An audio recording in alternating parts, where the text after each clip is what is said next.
નમસ્કાર મિત્રો, હળવદના ધબકાર પ્લેટફોર્મ પર આપ સર્વનું હાર્દિક સ્વાગત છે. મિત્રો, આપણા ખેડૂતો અહીંના જે મુખ્યત્વે પાક છે, કપાસ, એરંડા, ઘઉં સહિતના પાકો વાવતા હોય છે. બાગાયતી પાક, રવિ પાકો, ખરીફ પાકો વાવતા હોય છે. ત્યારે આપણા હળવદના એક ખેડૂત છે જેને નવતર પ્રયોગ કર્યો છે. એકદમ નવી જ વસ્તુ જેને કહી શકાય, નવું જ વાવેતર કર્યું છે.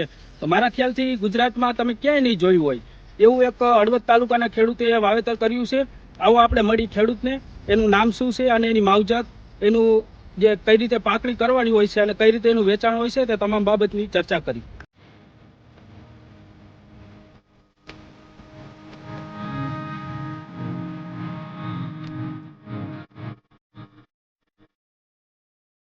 મિત્રો, આપણે હળવદના કુંભારપરામાં રહેતા ખેડૂત ઝુંઝાભાઈ દેવસીભાઈ ભરવાડ, જેઓએ ચિયા સીડ નામની જે વાવેતર એમના ખેતરમાં પાકનો કર્યો છે અને કઈ રીતે પાક થાય, એમને પ્રેરણા ક્યાંથી મળી, કે નવો પાક છે આખો, તો આનું આખું જે કહી શકાય કે એનું બિયારણ ક્યાંથી લાવ્યા, એની માવજત શું હોય છે, કેટલા સમયે પાક તૈયાર થાય છે, આ તમામ બાબતે વાત કરવી છે. તો આપણે વાત કરી તો ખાસ તો આ બિયારણ આનું તમને ક્યાંથી મળ્યું અને કેવી રીતે તમને ખ્યાલ આવ્યો કે આવો પાક આપણે વાવવો જોઈએ, આ પ્રેરણા ક્યાંથી મળી? હું આ બિયારણ એમપીમાંથી લઈ આવ્યો હતો. હા, હું એમપીમાં 2-3 વર્ષથી અહીંયા જોતો હતો. ત્યાંના ખેડૂત બધા વાવતા હતા. અહીંયાના ખેડૂત જોયું એટલે મને એમ થયું કે અહીંયાની આબોહવા, અહીંયાની જમીન, અહીંયાનું પાણી તો અહીંયા એમપીમાં અનુકૂળતા છે તો આપણે ગુજરાતમાં કેમ અનુકૂળતા ન આવે? તો આવે જ. એટલે પછી મેં મારી રીતે અહીંયાથી બિયારણ એમપીમાંથી લઈ આવ્યો. એમપીમાંથી બિયારણ લાવીને મેં મારી રીતે 7 વીઘા ખેતરમાં મેં વાવ્યું છે. અને હાલ અત્યારે મેં 12મા મહિનામાં 2જી તારીખે આનું વાવેતર મેં કર્યું છે. 12મા મહિનાની 2જી તારીખે. અત્યારે આ લગભગ 90-95 દિવસનો મારો આ પાક થયો હોય અને આ પાકની જાત 120 દિવસની છે. 120 દિવસમાં પાક? હા, 120 દિવસમાં આ પાક તૈયાર થઈ જાય છે. અને મેં આમાં એક પણ દવાનો સ્પ્રે નથી કર્યો. બરોબર, વીઘે આમાં 800 થી 850 ગ્રામ મેં વીઘે બિયારણ નાખ્યું છે, હાથથી છંટકાવ કરી. અને વીઘે 12 કિલો મેં આમાં ઉરિયા પાયું છે બીજા પાણીએ. અને એક પાણીએ કમ્પ્લીટ મારે ઉગી ગયું હતું. અને આમાં કુલ મેં 5 પાણ પાયા છે.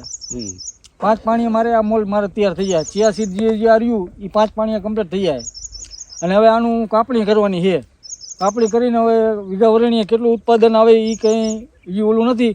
પણ મારા આજુબાજુના ખેડૂત જે બધા ભાઈઓ છે, બધા એ નિરીક્ષણ કરવા જોવા આવે છે, એ લોકો એવું કહે છે કે 14-15 મણ વીઘે થઈ જાય છે. એમ ખાસ આનો ઉપયોગ શેમાં થાય છે? આ ઉપયોગમાં એવું છે કે આ શરીરના હેલ્થ માટે છે, ઉપયોગમાં થાય છે. અને કંઈક દવાઈઓમાં વપરાય છે અને કંઈક બહાર વિદેશોમાં એક્સપોર્ટ થાય છે. આજેમાં એમપીવાળા બધા વેપારી ત્યાંના ખેડૂતો એવું કહે છે. આ ગુજરાતમાં આનો ક્યાંય ઉપયોગ? ના, ગુજરાતમાં આપણા ગુજરાતમાં ક્યાંય આ વાવેતર છે નહીં. ને કદાચ હોય તો મારા કંઈ ધ્યાનમાં આવ્યું નથી. ગુજરાતમાં કંઈ વાવેતર હોય તો આ ચિયા સીડનું આપણે ગુજરાતમાં મેં આ પહેલી વાર મેં વાવ્યું છે. અને ખેડૂતોને અહીંયા આનો પાક કરવો હોય તો ખાસ વાવેતર કર્યા પછી આમાં કયા રોગો આવતા હોય, કઈ દવાનો છંટકાવ કરવો પડતો હોય, એવું કઈ? આમાં કોઈ રોગ આવતો નથી, કોઈ જાતનો. મેં આમાં પણ એક પણ સ્પ્રે નથી માર્યો દવાનો. આમાં કોઈ જાતનો રોગ જ નથી આવતો. વાવી દેવા? હા, વાવી દીધું એટલે મેં જો વાવી દીધું એટલે કમ્પ્લીટ થઈ ગયું. મેં પણ આમાં એક પણ સ્પ્રે નથી કર્યો. કોઈ પણ જાતનો દવાનો મેં આમાં ખર્ચો નથી કર્યો આમાં.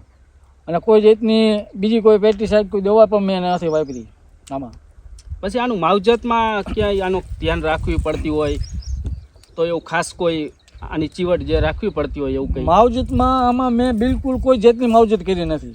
મેં વાવી દીધું ટાઈમે, ટાઈમે પાણી પાઈ દીધું. બાકી કોઈ જાતની માવજત નથી કરી. આમાં નથી રોજડા ખાતા, નથી ભૂંડા ખાતા, નથી ગાયું ખાતું. આ વસ્તુને કોઈ પણ જાનવરો ખાતા નથી. કોઈ આમાં જાનવરોનું કોઈ ખાતા પણ નથી. એમ આનો વીઘે શું ઉતારો કીધો તમે? અને ખાસ આના ભાવ, બજાર ભાવ શું હોય? બજાર ભાવ હાલની માલપા અત્યારે શું કે એમપીની માલપા, એમપી મંડીની માલપા આના 3800-4000 રૂપિયા બજાર હાલમાં અત્યારે છે આના. બરોબર. હા, એમપીમાં. આ તમે વાયુ હવે લણણી કરવાની થાય છે તો ખાસ આને લણવાનું કઈ રીતે? માની લો કે આપણે ઘઉં હોય તો કટરથી નીકળતા હોય, પાક તૈયાર થઈ ગયા પછી આને કઈ રીતે, આની કાપણી કઈ રીતે હોય? કાપણી માટે એમાં હાવ ઈજી છે. કેમ માનો કે આપણે તલ જ્યારે ઉનાળો વાયા હોય, તલ વાવીને આને જ્યારે વાડી નાખીને ગોળે તલની ગોળે આને વાડી નાખવાનો. વાડીને આને પૂરા વારો હોય તો પૂરા પણ વારી શકી. અને આના તલની ગોળે આપણે જે હોરિયું કરી, ઓગલા કરી, એના ગોળે ઓગલા પણ કરી શકો. પછી અઠવાડિયું 10 દિવસમાં સૂકી જાય પછી થેસર બોલાવવાનું. થેસર બોલાવીને આવશે કાઢી નાખવાનું થેસરમાં, એટલે કમ્પ્લીટ નીકળી જાય. આમાં કોઈ તલની માફક જ એક પ્રકારનું કે તલમાં જેમ આપણે એના ઓગલા કરતા હોય, એ માફક બિયારણ માની લો કે આપણે હલરમાંથી કાઢી નાખ્યું, પછી આના વેચાણ માટે કોઈ અહીં ખેતર ઉપરથી લઈ જતું હોય કે આપણે ક્યાંક સંપર્ક કરવો પડતો હોય, કેવી રીતે હોય કે અમારે આ વેચાણ આનું કરવું હોય? મેં આ પહેલી વાર વાવ્યું છે, બરોબર. એટલે વેપારમાં વેચાણ માટે તો એવું છે કે અહીંયા આપણે ગુજરાતમાં હાલમાં મંડીમાં ક્યાંય વેપાર આના થતા નથી, કોઈ વેપારી લેતું નથી, બરોબર. કદાચ મેં આ વાવ્યું છે, મારે થાય કોઈ મંડીમાં લઈ જઈશ તો વેપારી લઈ જાય તો વસ્તુ આખી અલગ છે. કારણ કે મારે આ એમપીમાં જ જવું પડશે વેચવા માટેનું, કારણ કે ગુજરાતમાં આનું ચલણ નથી. અને હું તો ખેડૂતને એ ભલામણ કરું છું કે તમે વાવો, જાજુ નહીં પણ અડધા વીઘાનું તમે વાવો, તમે વાવેતર કરો તો ખ્યાલ આવે કે આ શું વસ્તુ છે, કે આ શું આનું ઉત્પાદન આવે છે, આના બજાર ભાવ કેવા સારા મળે. અને 1 પણ રૂપિયાનું ખર્ચા વગરની આ વસ્તુ છે, આમાં 1 પણ રૂપિયાનો ખર્ચો નથી. ખર્ચો કર્યા વગર જે હમણાં જે બિયારણ નાખી દેવાનું, પછી એને 4-5 પાણ પાવાના, એટલે આ પાક તૈયાર થઈ મારે આ 5 પાણમાં પડી ગયું, કારણ કે અમારે આ જમીન લઈને અમારી જમીન કરા થયા, બરાબર. એટલે એમાં 5 પાણી આ કમ્પ્લીટ થઈ ગયું મોલ. પછી કોઈ અલગ જગ્યા હોય, જમીન હોય, તો એની પાછી ખાસ જમીન ઉપર જતું હશે ને? હા, જમીનમાં આમાં પાછું કેવું હોય, આ વસ્તુ રહીને એક અડબુ જાત જેવી છે. આ તમે કોઈ પણ મોરી જમીનમાં વાવો તોય આ વસ્તુ થઈ જાય. એવું નથી કે આને સારી જમીન જોઈએ, ફળદ્રુપ જમીન, હલકી જમીન હોય એમાં પણ થઈ જાય. પણ એ પ્રમાણે અમે ઉત્પાદન થોડું ઘટે, એમ જેવી તમારી જમીન જેવી તમારી માવજત, ઉત્પાદનમાં તમારી થોડુંક વધઘટ થયા કરે. બાકી તમારી જમીન સારી હોય તો સારું ઉત્પાદન મળે, મોડી જમીન હોય તો મોડું ઉત્પાદન મળે. પણ સામે પછી જેવું તમે માવજત કરો એવું તમે આમાં ઉત્પાદન તમે લઈ શકો. ખાસ વાતાવરણ આ ગુજરાતનું આને અનુકૂળ રહેશે? પૂરેપૂરું વાતાવરણને લઈને કોઈ તડકો હોય કે ઠંડી કે એવું કઈ આને અસર કરતું હોય? આને કોઈ ઠંડી કે કોઈ તાપમાન કોઈ કઈ આને કઈ નડતરૂપ ન થતું, બરોબર. આપણું આ ચિયાસીડ ને ગુજરાતનું અનુકૂળતા હવામાન સારામાં સારું છે, એમપી કરતા પણ સારામાં સારું છે, બરોબર, હવામાન.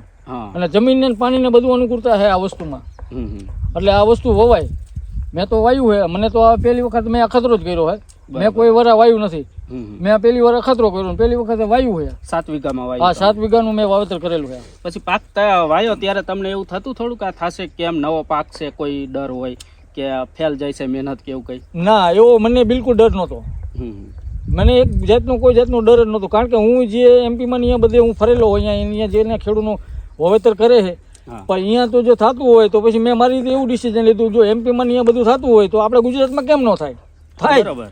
એટલે એ રીતે મેં વાવેતર કરી નાખ્યું ને મને એક જાતનો વિશ્વાસ હતો કે થાય છે એમ ગુજરાતમાં, એટલે એ રીતે મેં વાવી દીધું. હવે પહેલા ટૂંકમાં તમે સર્વે કરેલો, જોયું તું બીજા? સર્વે હું છેલ્લા 2 વર્ષથી અહીંયા જાતો ને, ત્યાં હું જોતો, અહીંયા ત્યાં ખેડૂતનો જોતો હોય, ત્યાં રસ્તામાં જે ખેડૂત વાવેલું હોય તો ત્યાં ખેડૂતમાં હું જોઈ લેતો, ભાઈ આ તમે શું વાવ્યું નવીન, એવું મને નવું વસ્તુ કરવાનો શોખ ખરો એમ. હા, બરાબર. આ તો જ અને થઈ શકે, શોખ મહત્વની બાબત છે.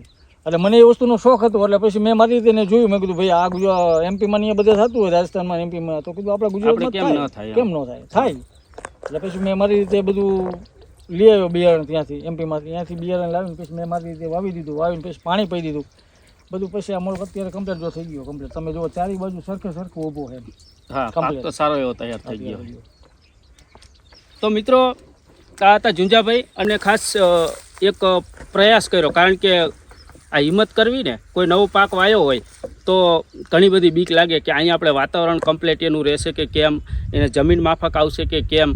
પણ આ તમામ બાબતોને છોડી, જોકે એમને પહેલાં સર્વે પણ કર્યો હતો કે આવા વાતાવરણમાં કે આવી જમીનમાં આ પાક તૈયાર થઈ શકે, પરંતુ આ હિંમત કરી અને પાક તૈયાર કર્યો છે. અને ખરેખર માત્ર હળવદ કે સુરેન્દ્રનગર, મોરબી નહીં, પરંતુ આખા ગુજરાતમાંથી જે ખેડૂતો વાવેતર કરતા હોય એમનેથી કંઈક સાવ અલગ જ વાવેતર કર્યું છે. અને ખાસ આ પાક છે તેને દવાઈઓમાં એમાં ઉપયોગ થતો હોય છે, વિદેશમાં આનો એક્સપોર્ટ પણ થતું હોય છે. એટલે ખેડૂતે ખરેખર એક સાહસ કર્યો છે, અને એ કહી રહ્યા છે કે અન્ય ખેડૂતને આપણા હળવદ તાલુકામાં એ વાવેતર કરવું જોઈએ, કારણ કે આમાં કોઈ મોંઘી દાટ દવાઈઓ કે એનો કોઈ ખર્ચો કે ખાસ આની કોઈ એવી જાળવણી, એક પ્રકારનું કહેવાય ને કે જંગલી ખડ, અને એ કેમ ઓટોમેટિક જ થઈ જતું હોય છે. એમ ખેડૂત સાથે આપણે વાતચીત કરીને તો એમને એ જ જણાવ્યું કે આમાં બહુ એવી મહેનત નથી. આપણે અત્યારે કેવા ખર્ચા કરીને પાક લેતા હોય છે, જ્યારે પાક લેવા ટાણે કોક ને કોક એમાં રોગ આવી જતો હોય છે, મોંઘી દાટ દવાઈઓ નાખવાડી હોય છે, સતત જ એના માટે પ્રેશર સ્પ્રેથી દવાનો છંટકાવ જ કરતું રહેવું પડતું હોય છે. એટલે ખાસ હળવદના ખેડૂતોને ઝુંઝાભાઈ પણ જણાવી રહ્યા છે, અને એમને કોઈ આને લઈને માહિતી જોતી હોય તો ઝુંઝાભાઈનો સંપર્ક પણ કરી શકો છો, જેઓ હળવદ કુંભારપાડામાં જ રહે છે. અને એમનો નંબર નહીં થોડું આપણે કોમેન્ટ બોક્સમાં મૂકી દઈશું, જેથી કોઈ ખેડૂતોને આ વાવેતર કરવું હોય તો એમની માહિતી આપવા માટે એમને હમણાં અમે આવ્યા ત્યારે એક વાત થઈ કે આ એક સેવાનું કામ છે, જો કોઈને કરવું હોય તો આમાં આપણે માહિતી પણ આપીશી. કારણ કે ઘણી જગ્યાએ એવું મોનોપોલી હોય છે કે આ નવો પાક છે તો આ મોનોપોલી રાખી, એવું કંઈ નથી. ઝુંઝાભાઈ એકદમ નિખાલસ માણસ છે. હમણાં અમારે વાત થઈ એમની સાથે, એમને કીધું કે આપણા તાલુકામાં જેને વાવવું હોય નાને લઈ જે માહિતી જોતી હોય એ પૂરી આની PhD કરીને બેઠા છે ને એમને વાવેતર કર્યું છે અને અત્યારે સારું એવું ઉત્પાદન લે છે. આભાર મિત્રો.